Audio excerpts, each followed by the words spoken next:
coup, ici Alexia Crochette, on va voir ensemble comment faire des mailles croisées. Donc ici, j'ai fait des mailles serrées, j'ai fait des demi-brides et j'ai fait des brides. On est sur le même principe, elles sont croisées à chaque fois. La seule différence, ça va être le début avec les mailles en l'air pour monter le travail et le point en lui-même. Mais sinon, on reste exactement pareil. Donc, pour commencer, on fait une chaînette de départ d'un nombre impair.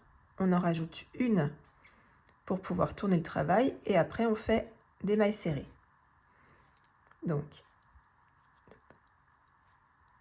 on commence avec une maille en l'air, je tourne le travail. Ici, je ne vais pas piquer au même endroit, mais je vais piquer dans la suivante.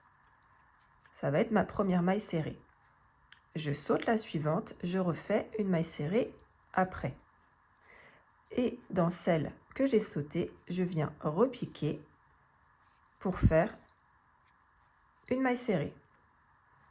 Je saute la suivante, je pique dans celle d'après et je reviens dans celle que j'ai sautée.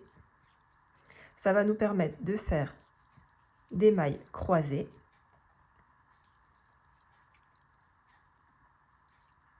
Et après, on peut changer le point, comme je vous disais, avec des demi-brides, des brides ou des triples brides si vous le souhaitez. Arrivé à la dernière, on n'oublie pas de piquer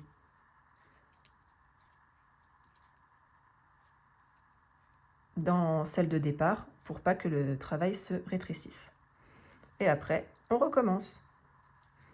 Voilà, n'hésite pas à t'abonner pour plus d'astuces.